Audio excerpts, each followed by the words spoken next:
자, 우선 조세의 규칙과 정가 한번 보겠습니다. 자, 여러분 그림 요거 하나만 그려볼게요. 자, 우선은 수요곡선. 수요곡선은 이렇게 우하향하고 공급곡선은 우상향하는데, 자, 임대차 시장에서 수요자는 누구죠? 임차인. 그리고 주택 소유자인 공급자는 임대인입니다. 자, 이때 지금 현재 수요와 공급이 교차하는 점에서 지금 임대료가 얼마다? 예를 들어서 40만 원의 임대료다. 자, 요거는 뭐죠? 부가전. 예? 부가전. 이 재산세를 부과하기 전 임대료가 얼마? 40만 원. 요거는 부가전의 뭐다? 거래량. 자, 부가전 거래량이 주어졌어요. 자, 재산세를 부과해 볼까요? 자, 이 공급량 수준에서 우리가 20만 원의 재산세를 부과하면은 가격이 이 점에서 이 가격에서 얼마만큼? 20만 원만큼 가격이 올라요. 그럼 만약에 임대주택을 이만큼 공급했는데 나는 또 요 공급곡선과 만나는 점이 가격인데 문제 또 세금을 부과하면은 세금액만큼 또 20만 원만큼 또 가격이 올라요. 즉 각 임대주택 공급량 수준에서 세금액만큼 얼마? 20만 원. 임대인에게 재산세를 20만 원 부과하면은 이 세금 20만 원만큼 가격이 전부 다 오릅니다. 이런 점들을 쭉 연결합니다. 이런 점들을 쭉 연결하면은 이런 형태의 공급곡선, 이 세금액만큼. 자, 가격이 다 오르면은 이 세금, 여기 세금 텍스 20만 원인데 세금액만큼 공급곡선이 수직입니다. 수직. 요 수직 거리가 20만 원 똑같아요. 수직 거리는 얼마? 20만 원 똑같다. 그러니까 이 세금액만큼, 세금 텍스 세금액만큼 공급곡선이 수직입니다. 수직으로 상향 이동한다. 수직으로 상향 이동하면은, 자, 그럼 이 점이 무슨 점? 이 점이 새로운 균형점, 수요곡선과 만나는 점, 새로운 균형점에서 임대료는 이만큼 오르죠. 거래량은 이만큼 감소해요. 그래서 이 수요곡선이 우하향하고 공급곡선이 우상향하면요, 세금을 부과하면은 임대료는 상승하고 거래량은 감소합니다. 자, 임대료 얼마다? 자, 예를 들어서 40만 원에서 45만 원 올랐어요. 그럼 요 부분, 오른 요 부분은 누가? 요거는 누가 부담? 수요자. 그러니까 아까 얘기했죠. 세금 20만 원 중에 일부인 얼마를? 5만 원을 임대료 인상을 통해서 누구에게 떠넘겼다? 수요자에게 떠넘겼다. 그럼 수요자 부담은 얼마? 수요자 부담은 5만 원. 그럼 수요자 부담은 지금 5만 원인데 이 5만 원이 조세가 전가되는 부분. 수요자에게 5만 원 떠넘겼으니까 전가되는 부분도 얼마다? 5만 원. 그럼 45만 원 받아서 얼마 납부했어요? 세금 20만 원 납부했어요. 그러면 20만 원 납부하면은 우리가 임대인이 실질적으로 획득하는 임대료는 얼마? 35만 원. 요거는 누구? 요 35만 원 누가? 임대인이 실질적으로 획득하는 임대료고, 45만 원 누구? 임차인이 지급을 하는 임대료. 그러면 얼마를, 요거 누가 부담했다? 20만 원 중에 5만 원은 수요자가 부담하고 요 파란 부분은 누가 부담한 거다? 이건 공급자, 임대인, 공급자인 임대인이 요금 부담을 했다 얘기해요. 자, 그러면 수요자 부담하고 공급자 부담하는데 문제는 요 부분, 노란 부분 있죠? 요 빗금, 요 부분은 어떻게 돼? 이 부분은 사회에서, 이 부분은 어떻게 돼요? 사회에서 없어져 버려요. 이 노란 부분은 수요자 부담, 공급자 부담 더해준 요 두 개 더해준 요 면적이죠. 이 면적은 정부가 조세 수입으로 가져가고, 노란 부분은 어떻게 돼요? 정부의 조세 수입에 포함되지 않고 사회에 없어지는 부분. 이 없어지는 부분을 우리는 전문용어로 경제적 순손실. 그래서 그래서 시험 지문에 이렇게 가끔 나오거든요. 정부가 조세를 부과하면은 사회적인 우리가 효용의 순손실이 발생할 수 있다. 그렇게 막 지문에 나오고 맞는 지문이죠. 이게 경제적 뭐가 발생한다? 순손실. 자, 우리 시험 지문에 요 용어로 많이 나오대. 경제적 순손실인데 이게 원어는요. 우리 사중이라고 해요. 여러분 로스란 영어 단어는 손실이고 요 영어를 번역한 거예요. 예? 그래서 요 사는 뭐죠? 데드는 죽을 사자. 예? 죽을 사자. 웨이트 무거울 중. 써서 가끔 우리가 또 문제를 풀다 보면요. 사중 손실이라고 나와요. 사중 손실.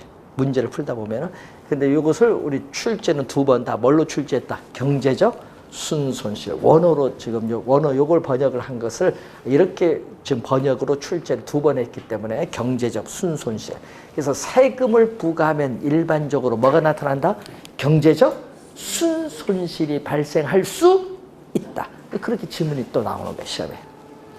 그림은 나오는 게 말로써 그런 형태로. 자, 수요자 부담, 공급자 부담인데, 자, 수요자 부담은 얼마? 5만 원. 공급자 부담은 얼마? 15만 원. 이렇게 수요자가 세금을 적게 부담하고 공급자가 세금을 많이 부담했죠.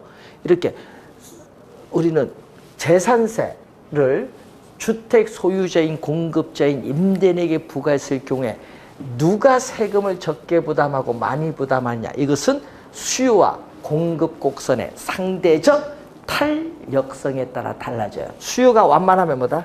수요가 완만하면 탄력적이고 공급은 기울기가 급하면 뭐다? 비탄력적. 수요가 상대적으로 탄력적이죠. 그럼 탄력적이면 뭐가 돼? 수요자가 세금을 적게 부담을 해서 유리하다. 그리고 비탄력적인 공급자는 세금을 많이 부담해서 불리하다.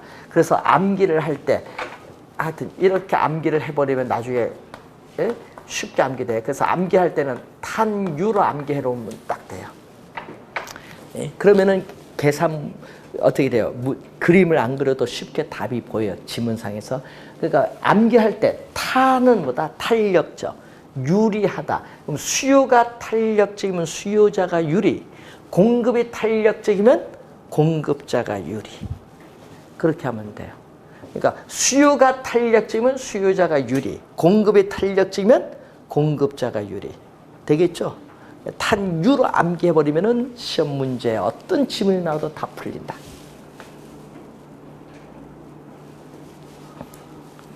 자, 그리고 여러분이 거기에 100페이지 보시면은 양도소득세 부과인데, 자, 주택 가격이 급등하고 있어요. 자, 주택 가격이 급등하고 있을 때 정부는, 자, 여러분 최근의 상황을 보면 돼요. 정부는 주택 가격을 급등하고 있을 때 주택 가격을 안정시킬 목적으로 양도 소득세를 뭐 했다? 중과세를 했다. 자, 여러분 양도 소득세를 중과세하면은 주택 소유자 입장, 보유자 입장에서 어떻게 돼요? 주택 소유자, 보유자 입장에서는 양도소득세를 중과세를 했잖아요, 정부가. 그러면은 주택을 처분하면은 양도소득세를 많이 내야 돼요. 양도소득세를 많이 내면은 어떻게 돼요? 문제가 되죠. 양도소득세를 많이 내면은 세금 부담이 높잖아요. 그러면 양도소득세를 내지 않기 위해서 뭐 한다? 처분을 뭐 한다? 기피해. 처분을 기피하고 계속 주택을 뭐 한다? 보유를 해요. 언젠가는 내리겠지. 그런 게 많잖아요. 지금 처분하기보다는. 처분을 하려고 하지 않아요. 그러다 보니까 정부가 의도하는 정책이 벗어나는 게 주택 어떻게 돼? 처분을 해서 공급을 늘려도 했던 게 안 되고 주택 공급이 오히려 뭐가 돼요? 줄어드는 형상이 나타나요. 시장에 주택 공급이 줄어드는 형상이 나타나는데 이것을 전문용어로 거기에 주택 공급의 동결 효과라고 해요. 락인 이펙트라고 해서요. 주택 공급에 뭐가 발생하냐면 동결 효과가 발생. 그래서 주택 공급이 오히려 감소하는 주택 공급에 동결 효과로 인해서 주택 가격은 정부가 주택 가격을 안정시킬 목적으로 중과세인데 이 목적이 달성 안 돼. 오히려 주택 가격이 뭐 한다? 주택 가격이 오히려 뭐 한다? 상승할 수도 있다. 항상이 아니기 때문에 상승할 수도 있다는데 우리나라가 어떻게 돼요? 우리가 양도소득세를 중과세를 정부가 했을 때 주택 가격이 계속 급등을 했어요. 자, 여러분 우리 참여정부죠? 네? 노무현 대통령 참여정부 때도 중과세를 했죠. 지금 청와대 있죠? 김수현 정책실장. 그래서 그때 당시는 이제 중과세 했고 이번에도 중과세를 했잖아요. 중과세 반대를 많이 했는데 중과세를 했더니 주택 가격이 급등을 한 거예요. 그래서 가만 이제 뭐든지 이게 정책이 보면요 쉬운 게 아니에요. 주택 가격 어떻게 돼? 규제를 너무 자주 하는 거예요. 뉴스 보니까 뭐 18번 규제를 했다는데 대형 규제를 해도 주택 가격이 안정됐다는 얘기를 못 들었어요. 뉴스 보니까 우리 전에 대통령께서 무슨 MBC하고 무슨 뭐를 했죠? 뭐 국민과의 대화 11월 달인가 했는데 그때 당시에 물은 게 지금 부동산 가격 물었거든요. 그 대통령께서 대답이 뭐죠? 부동산 가격은 안정돼 있습니다. 했는데 왜 규제합니까? 안정됐으면. 이게 말이 안 맞는 거예요. 그러니까 뭐 한다? 이게 문제가 있는 거예요. 정책이. 대통령께서는 부동산 가격은 안정돼 있다고 하면서 왜 규제를 하느냐? 안정되면 규제할 필요가 없지. 그러니까 지금 상당히 정책의 혼란을 가져오는 거예요. 지금. 항상 여러분이 정책에서는요, 항상 이슈되는 걸 출제합니다. 그래서 여러분 양도소득세도 2년 전에 이슈되니까 바로 출제했고요. 올해는 분양가 상한제 이슈가 되니까 바로 출제를 하고. 그래서 항상 정책은 이슈되는 내용이 출제를 한다는 거. 그래서 내년에는 또 뭘 출제하면 보유세 쪽에서 출제하지 않을까. 예? 요즘 보니까 보유세 강조 얘기를 많이 나온 거 보니까 내년에는 재산세나 종합부동산세 또 비교하는 게 출제되지 않을까. 개론해서. 그래서 하여튼 뭐 확인을 좀 해보시기 바라고 101페이지 보시면은 투자. 자, 부동산을 취득을 하는데 여러분 총 투자한 금액이 있겠죠. 자, 총 투자한 금액이 10억이다. 자, 총 투자한 금액이 10억을 가지고 부동산을 나는 취득을 했어요. 그때 총 투자한 금액 중에 내 돈, 자기 자본이라고 해요. 자기 자본은 예를 들어서 2억이다. 남의 돈, 타인 자본은 얼마다? 8억이다. 이렇게 투자할 수 있지 뭐. 자, 그러면은 총 투자한 금액인데 부동산은요 항상 고가의 상품이기 때문에 100% 내 돈을 가지고 투자하기는 상당히 어렵습니다. 그래서 일정한 자금은 누구 돈을 이용해야 돼? 남의 돈을 이용해야 된다. 그래서 여러분 부동산은요 내 돈도 중요하죠. 시드머니, 종잣돈이라고 하잖아요. 시드머니 이것도 중요하지만 남의 돈을 잘 활용하는 사람이 진짜 중요해요. 그러면 이 남의 돈이 내 돈이다 생각하신 분이 돈 벌고요. 남의 돈을 빚이다 생각하신 분은 부동산에서 돈을 못 벌어요. 예? 재밌죠? 예? 그래서 옛날에 어떤 분이 그래 있어요. 어떤 분이 경매를 하면서 어떻게 이분은 경매를 좋아해. 예? 예? 저 우리 아산병원에 내과 가장 사모님이 되신 분인데 진짜 경매 다른 거 못해. 경매 가서 무조건 아파트 있죠? 싼 거 계속 받고 그거 담보대출 받아서 또 경매 받고 이런 식으로 해서 30몇 채씩 산 거예요. 예? 근데 문제는 이자가 있죠. 융자를 받으면 이자잖아요. 경매 잔금 대출 받았으니까 이 이자가 갚을 능력이 되면 관계없는데 이자를 못 갚으면 이제 골치 아픈 거지. 예? 그래서 이 분이 이제 IMF 터질 때 이자가 급등하니까 그때 경매 물건을 다 날린 거지. 근데 문제는 자기 명의로 안 된 게 하나 있어서 그 땅이 나중에 뭐 돈을 벌게 해줬는데 그래서 하여튼 남의 돈을 잘 이용을 해야 돼요. 타인 자본. 그때 여러분이 그럼 취득을 해서 보유를 해요. 보유를 하면은 부동산을 뭐 하죠? 보유 기간 동안 운영해서 일정 기간이 지나면 뭐 한다? 처분을 해요. 그럼 보유 기간 동안에 토지인 경우는 지대 수입이라고 해요. 토지를 빌려준 대가가 지대니까. 그리고 건물은 뭐죠? 임대료 수입이죠.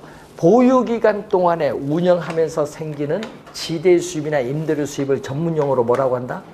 전문 용어로 소득 이득, 소득 이득이라고 하고, 또 처분 시에 처분 가격과 뭐를 빼줘야 돼? 취득 시에 취득 가격을 빼준 이게 바로 뭐냐? 부동산 가격 상승에 따른 이득. 처분 시에 부동산 가격 상승에 따른 이득을 자본 이득인데, 그럼 부동산에 투자를 하면은 소득 이득과 자본 이득 두 가지를 우선 누릴 수 있는 장점이 있어요. 그런데 문제는 이 소득 이득도 있지만 자본 이득도 있거든요. 처분 시에. 그럼 소득 이득인데 부동산 보유 기간 동안에 여러분 들어오는 임대료 수입이 있어요. 이 임대료 수입이 있는데 그 임대료 수입이 이제 타인 자본을 조달함으로써 생기는 뭐가 있어요? 이자 있죠. 임대료 수입이 많다. 그러면 융자 받고 사야 돼. 임대료 수입 많으면 당연히 해야죠. 그런데 뭐다? 임대료 수입보다 오히려 뭐다? 이자가 많으면 곰곰이 좀 생각해야 돼. 왜냐? 내가 언제 처분할 거냐? 왜? 가격 상승에 따른 이득이 있으니까 언제 이거 처분할 것인가? 이것도 곰곰이 생각해야 돼. 그래서 판단을 해야 돼요. 살지 안 살지. 자, 여러분 우리 용어 중에 젠트리피케이션이라는 용어에서 들어보셨어요? 젠트리피케이션. 부동산 이런 건 알아야 돼요. 뭐 젠트리피케이션이라고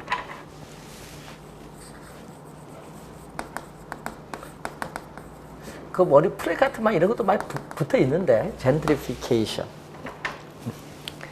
자, 여러분이 우리 홍대 이런 데 가면요, 홍대 상권이 어떻게 돼요? 홍대 입구, 서울 상권 이런 데 가시면은 임대료가 많이 올랐어요. 임대료, 그러니까 높은 임대료를 감당할 수 없는 업종들이 그 상권을 뭐 한다? 떠나면서 그 상권이 뭐가 돼? 황폐화되는 현상이 나타나요. 그러면 어떻게 돼? 그 상권이 죽어가잖아요. 우리가 보면은. 그런 형상이니까 그 옆에가 가서 또 뭘 해? 홍대 뒤쪽 가서 또 이제 뭐 상권을 형성하죠. 그래서 그 원래 중심 상권이 황폐화가 되는 현상이 나타납니다. 자, 그런 계통이 젠트리피케이션이라는 용어가 나오는데, 그때 그러면은 그 홍대 상권에 요 건물을 사야 되나 말아야 되나 하는 분들 있잖아요. 그러면 예를 들어서 5층짜리 건물 125억에 산다. 그럼 내가 현재 현금 40억 있다. 그럼 나머지는 융자를 받아야 되는데, 융자 받았을 때 이자가 과연 임대료 수입 갖고 감당할 수 있느냐. 그리고 건물 가격 오르는데 과연 어느 정도까지 오느냐. 예측이 돼야 돼. 근데 문제는 상권이 붕괴되면은 임대료 수입이 없을 거 아니야. 많이 공실이 높아지고, 그러면은 이자를 감당 못하고 상승에 따른 이득도 없으면은 오히려 어떻게 투자를 어떻게 해? 안 하는 게 낫죠. 그런 걸 판단을 잘 해야 돼요. 그 판단을 잘 해야 되는데, 그래서 여러분이 홍대에 가면요, 우리 YG 건물이 있어요. YG 건물 옆에 이제 서장훈 선수가 사는 건물이 하나 있어요. 5층짜리 건물. 그 건물이 이제 한 65%가 융자를 받았어요. 융자를 받는데 아까 얘기했지만 이자 감당되고 가격 상승했을 때 임대료 수입이 어떻게 외곽, 바로 이제 들어간 입구 쪽에 있으니까 외곽에 있어서 어떻게 돼요? 요거 봤을 때 임대료 수입이 이자를 감당하고도 많이 남는다. 그러니까 건물을 뭐 한다? 매입을 하는 거예요. 네? 그래서 사람들이 홍대 상권 죽는데 왜 사냐 했는데, 그래도 YG 건물 옆에 있으니까 괜찮아 해서 산 거지. 예. 왜 왔다 갔다 하는 손님들이 많이 이제 동선이 있으니까. 그래서 샀는데 사긴 잘 샀지. 가격 상승폭도 컸고. 그런 것을 이제 봐야 되는 거예요. 여러분이 상권 행사할 때. 투자할 때 남의 돈도 투자할 때 잘 분석을 해야 됩니다. 그러면은 남의 돈을 이용해서 내 수익률을 좀 높여야 되는데, 이것을 전문 용어로 뭐라고 하냐? 지렛대 효과라고 해요. 자, 여러분 지렛대 효과를 레버가 지렛입니다. 레버리지 효과라고 해요. 자, 지뢰를 레버죠. 우리 레버.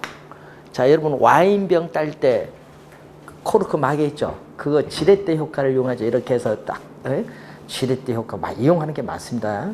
우리 수원성 축제할 때 기준규도 지렛대 효과를 이용하는 거죠. 자, 여러분 두 손으로 무거운 물건 들어올리는 것보다 어떻게 돼요? 지렛을 이용해서 들어올리면 쉽게 이용할 듯이 지렛대 효과는 뭐다? 부동산은 예를 들어서 고가의 상품이니까 내 돈 전부 갖고 투자하기는 어렵다.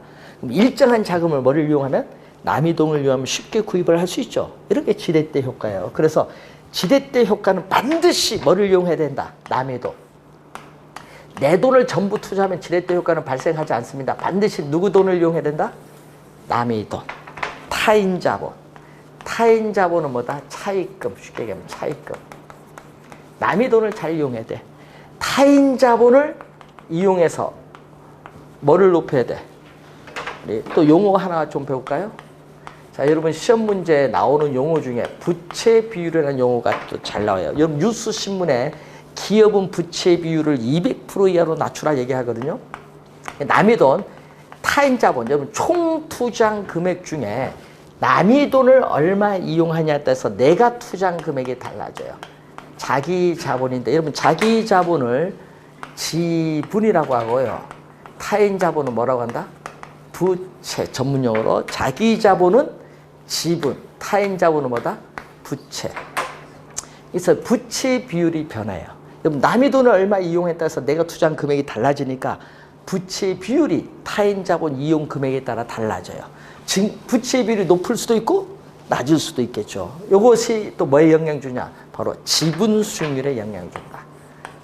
지분은 뭐다? 자기 자본입니다. 지분은 자기 자본.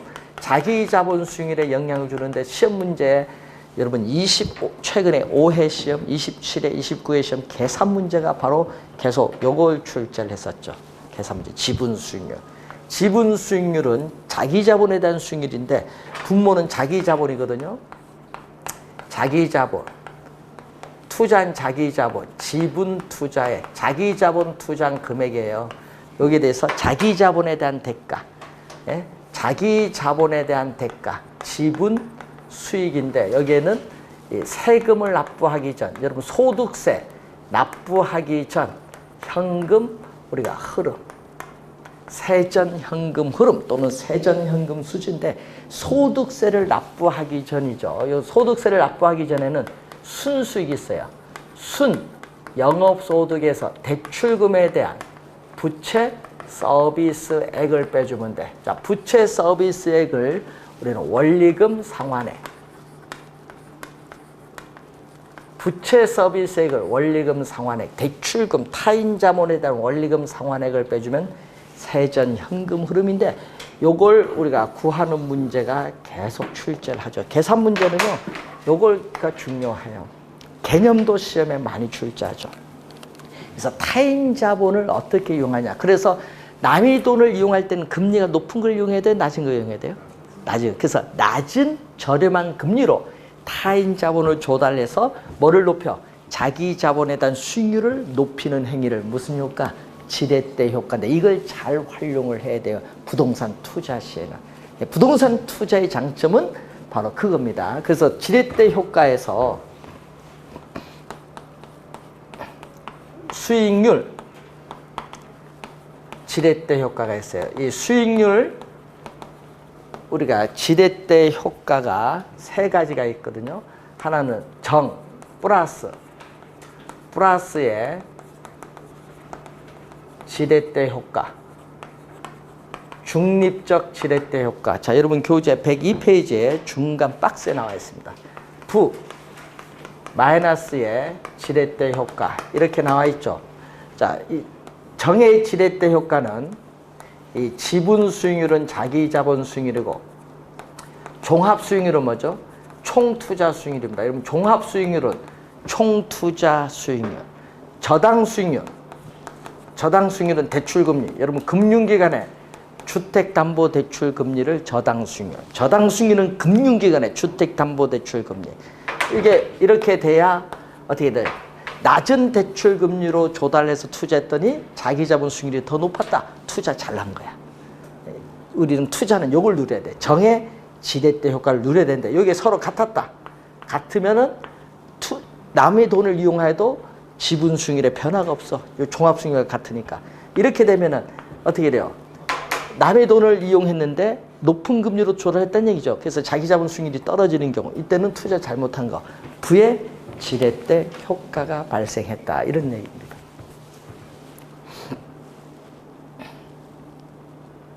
자, 이 내용인데 그래서 여러분 투자를 할 때는 항상 이 정의 지렛대 효과를 누려야 된다. 투자의 장점. 그리고 부동산 투자는요. 이 수익률 지렛대 효과가 있죠. 이 수익률이잖아요. 근데 또 수익금이 있어. 금액.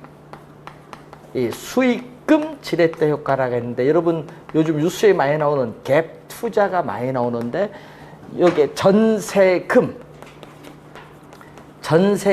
안고 주택을 매입을 하는 경우 있어요. 자, 요즘 요 말이 또 많이 나오죠. 뉴스 보니까 전세금 안고 주택을 매입을 하는 경우 이때 전세금이 금융기관의 대출을 받은 것과 똑같은 효과를 주기 때문에 이 전세금을 안고 주택을 매입을 하는 것도 지렛대 효과를 활용하는 중요한 예입니다. 그래서 요즘에 갭 투자라는 용어를 많이 사용하는 갭 투자.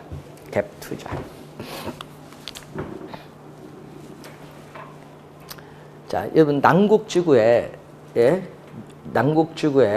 5년 전에 33평 아파트 매매 가격이 4억이었어요. 예? 그러면은 예를 들어서 5년 전에 남국지구 33평 아파트 4억이었는데 문제는 전세금이 얼마냐? 전세금이 3억 5천원이에요. 그러면 얼마만 있으면 살 수 있어요? 5천만 있으면 사잖아요. 근데 5천 안고 사잖아요. 그러면 전세 당신이 계속 사세요. 나는 얼마? 지분? 5천 주면 그 소유권 내 거 넘어온 거야. 근데 만약에 주택 가격이 4억인데 5억으로 올랐어요. 그러면 자기는 얼마 이득 본 거예요? 5천만 투자해서 1억 번 거잖아요. 이게 지렛대 효과예요. 이걸 많이 했잖아요. 여러분 갭 투자라고 하잖아요. 갭 투자 뉴스에서 많이 나오는 게 전세금 안고 주택 매입할 경우 이렇게 매입을 해서 우리나라에서 어떻게 부동산에 관련해서 재벌된 가수가 박미입니다. 박미. 청담동 살잖아요. 박미. 이거 전세금 안고 산 거예요. 전세금부터 70대 후반부터 계속 전세 이렇게 산 거예요. 이게 주택 가격대 전세 가격 비율이거든요. 뉴스 보면은 이런 용어 많이 해요. 주택 가격대, 전세 가격, 전세금이라고 할까요? 전세 가격, 전세금의 비율인데 이 가격이 높을수록 갭 투자를 많이 해요. 왜? 자기 자본 투자 금액이 낮으니까. 이게 떨어지면은 갭이 떨어지면 요 가격 차이가 커지면 전세 안고 투자하기가 어려워지는 거예요. 그러니까 이때 주택 가격 대비 전세금 비율이 높을수록 어떻게 돼요? 갭 투자가 많아지는 거예요. 또 주택 가격 상승폭이 커져요. 왜냐? 전세금이 오른다는 것은 그만큼 수요가 많거든요. 많다는 것은 전세금 가격이 오르면서 주택 가격이 밀어올리는 속도도 빨라. 그래서 요 갭이 작은 지역일수록 가격 상승폭이 크다는 거예요. 그런 것을 여러분 투자할 때 기본적으로 알아둬야 돼요. 과거에 전세금 안고 투자하신 분 많았거든요. 요즘은 좀 약간 가격 차이가 커져서 좀 힘이 든 건데 요즘 또 대출도 안 해주잖아요. 이번에 보니까 전세금 안고 하는 거 대출 안 해주겠다 하대요. 그래서 이런 거 이제 과거에 많이 활용했던 하나의 예입니다.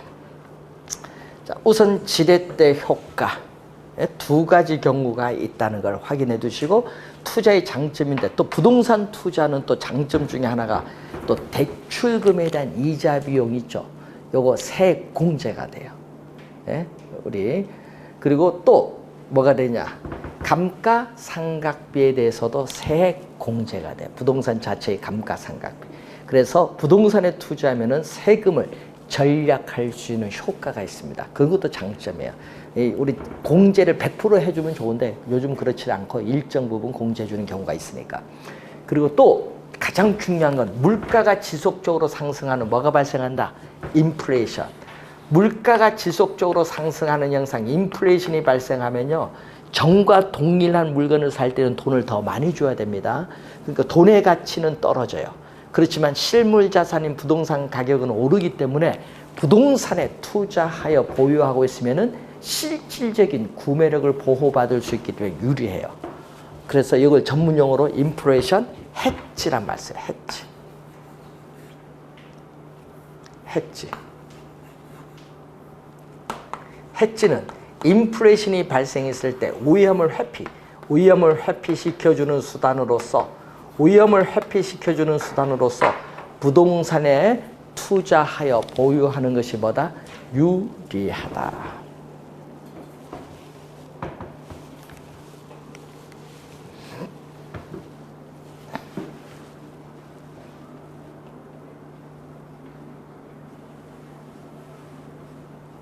자, 그래서 투자의 장점인데 또 투자의 단점이 있어요. 여러분, 부동산 투자의 또 단점은 뭐가 있냐?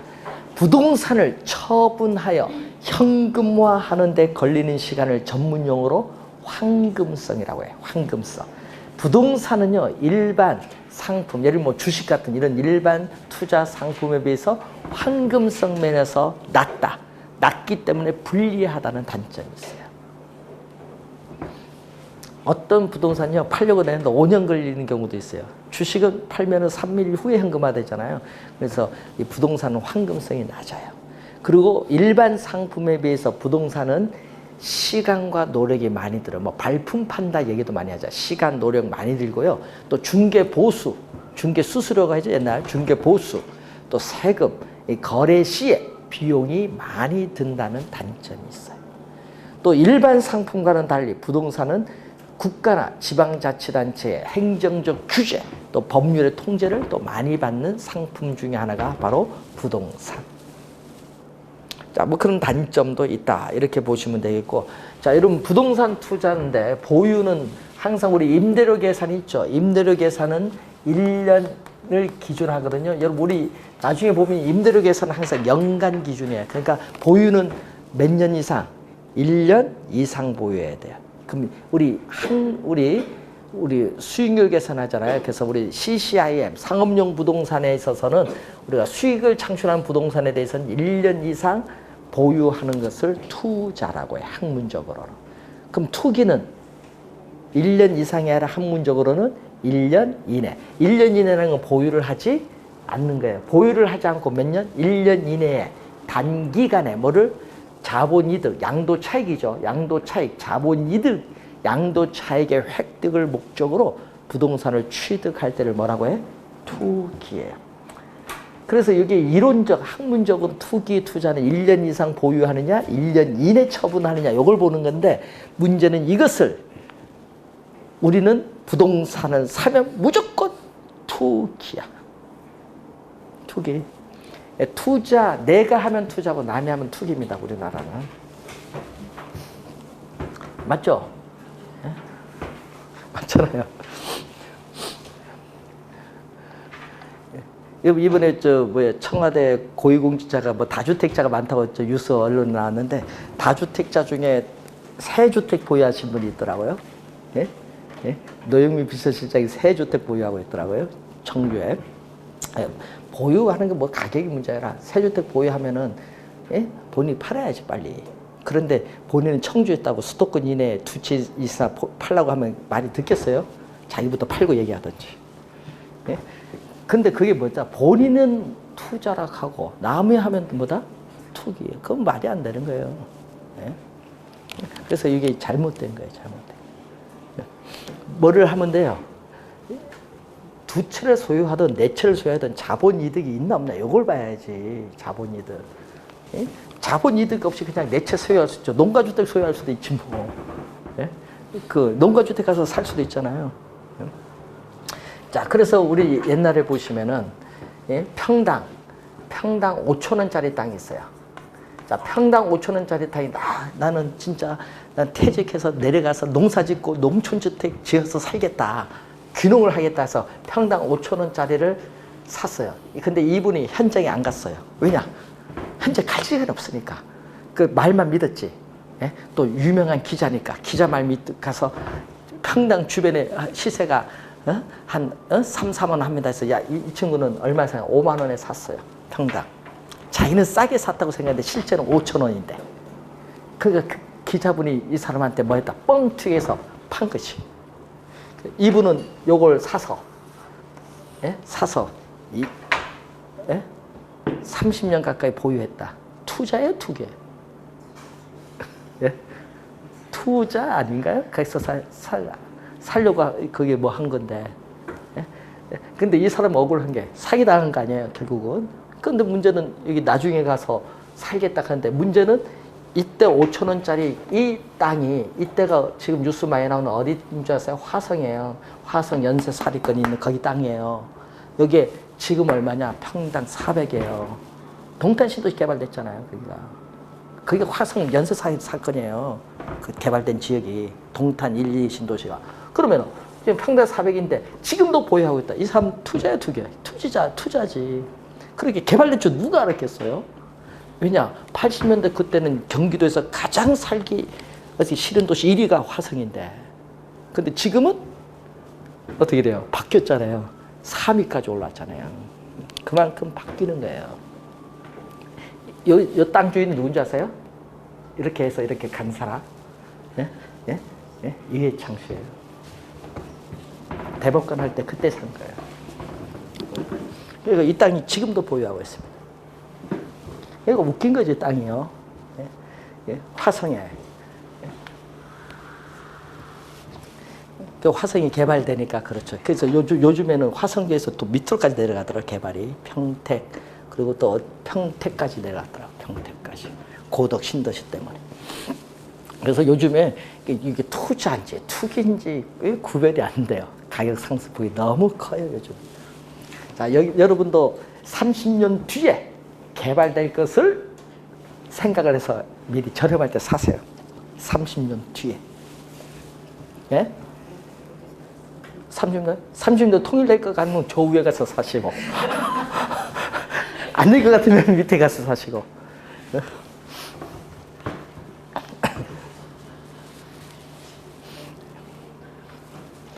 더 밑에 가면 안 돼요. 왜? 인구는 도시로 집중이 되기 때문에. 지금 지방에는 농촌 인구가 많이 떠나잖아요. 자, 103페이지의 위험 볼까요? 위험은 미래의 불확실성의 위험입니다. 리스크라고 하죠, 리스크. 자, 여러분, 하여튼 여러분 모든 투자는 다 뭐가 수반돼요? 미래의 불확실성의 투자니까 위험이 존재해요. 근데 여러분, 불확실성이 크면 어떻게 돼요? 불확실성이 크면, 미래의 불확실성이 크면 위험도 높은 거고, 불확실성이 작으면 위험도 낮은 거죠. 예, 불확실성. 자, 그래서 이 미래의 불확실성을 누가 정확히 예측하느냐, 이게 상당히 중요합니다. 그래서 특히 누구? 주식이라든지 우리의 선물, 옵션, 우리 상품, 뭐 부동산 상품도 마찬가지겠지만 이 일반적인 투자 상품들은요, 미래의 예측에 따라서 이 변동성이 크냐 작냐, 이거 상당히 중요합니다. 자, 그래서 미래의 불확실성이 예측을 누가 정확히 예측하냐, 이것도 상당히 중요한 거죠. 우리나라 경제는요, 불확실성이 좀 높아요. 왜냐하면요, 우리나라 경제는 정권이 바뀔 때마다 정책 변화가 너무 심해요. 일관성이 많이 없다는 얘기죠, 정책에. 그러다 보니까 이게 너무 불확실성 정도가 크고, 우리 선진국은요, 정권이 바뀌어도 불확실성 정도가 낮아요. 왜? 일관성이 있거든요, 정권 바뀌어도. 그 차이가 좀 있어요. 그래서 이 불확실성에 투자를 할 때 우리 대표적으로 뭐 석유 상품이라든지 뭐 금 상품이라든지 부동산 상품 투자할 때 불확실성이 어느 정도 되느냐, 이걸 잘 봐야 되는데, 그럼 부동산 투자에 따른 위험이 한번 볼까요? 104페이지 보시면은 부동산 투자에 따른 위험 보시면은 사업상 위험이 있습니다. 사업상 비즈니스 위험이거든요. 즉 부동산 투자 사업 비즈니스 그 자체에서 발생하는 수익성이 관련된 위험인데, 여기에는 세 가지가 있습니다.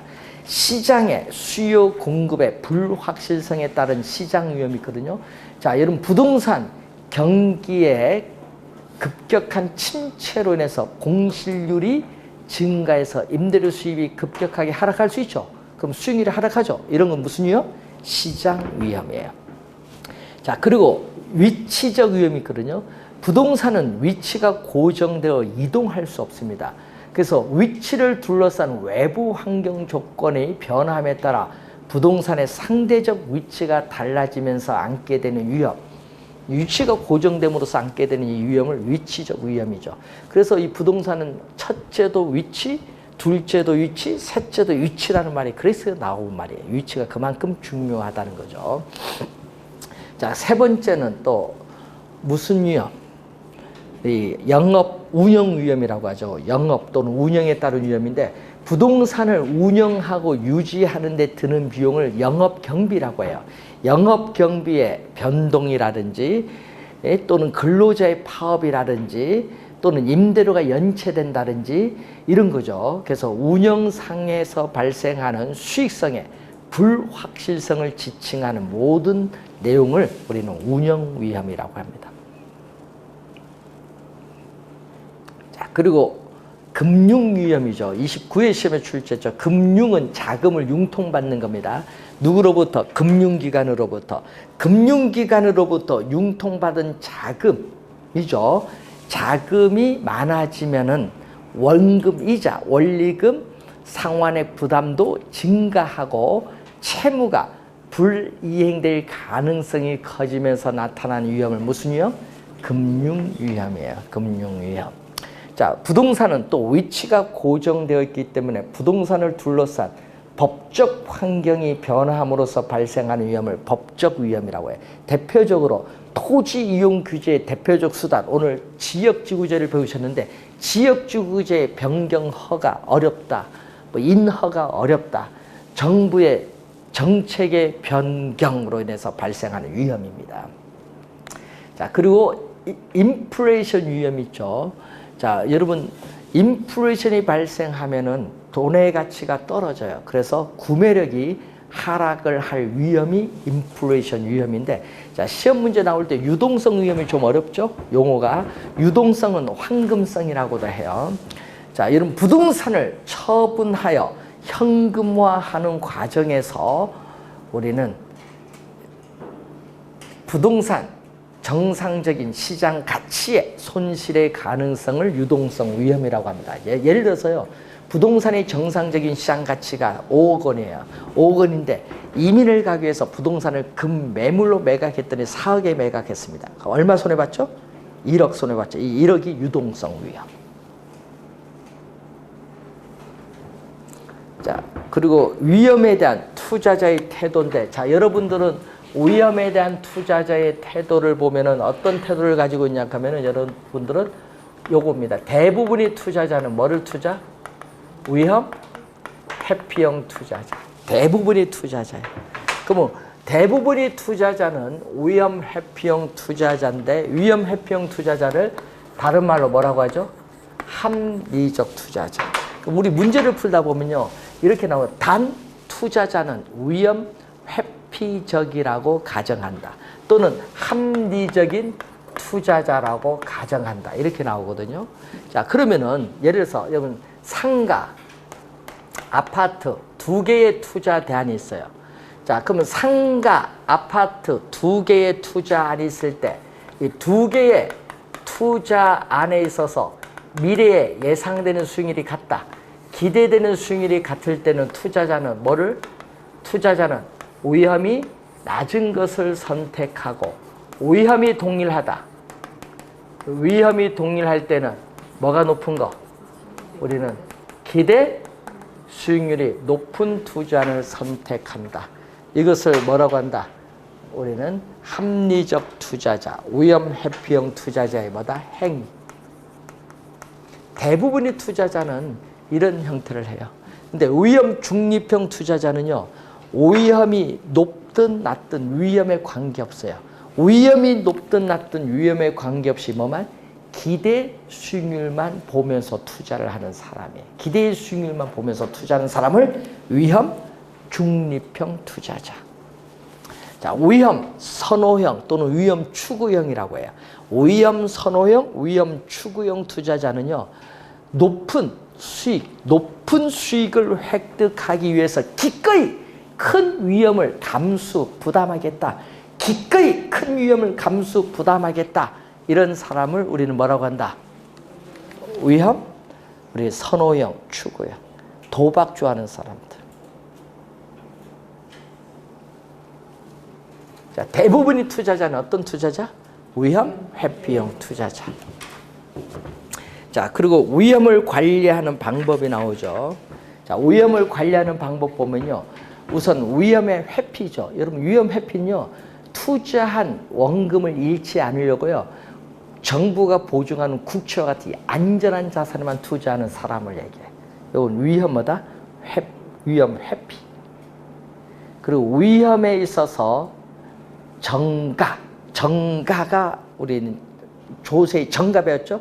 위험을 떠넘긴 겁니다.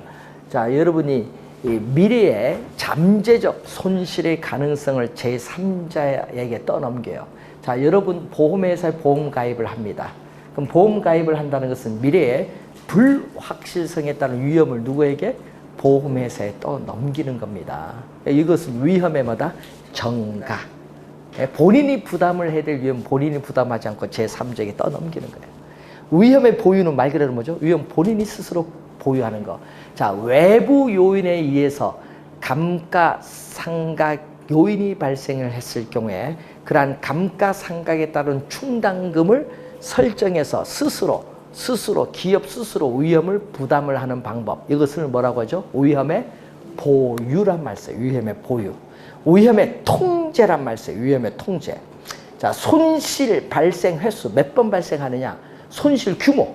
손실 발생 횟수나 손실의 규모를 우리는 줄이는 방법이 위험을 통제하는 방법인데, 여러분 이제 배우시게 될 민감도 분석, 이제 포트폴리오에 따르는 분산 투자에 하는 방법, 이것은 위험의 통제인데, 이것을 이제 여러분들이 이제 하나하나 이제 배우시게 될 내용입니다.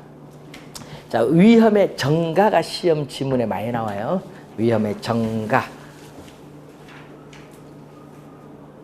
시험 지문 위험의 정가.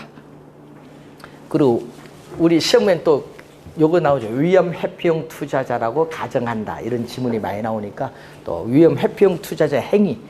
여러분 시험 문제는 요거 없거든요. 요 밑에 있는 요 지문은 없어요. 그냥 단 위험 회피형 투자자로 가정함 하면은 그 말은 요거 숨어 있다는 얘기예요. 그 안에 요 내용이 숨어 있다는 얘기예요.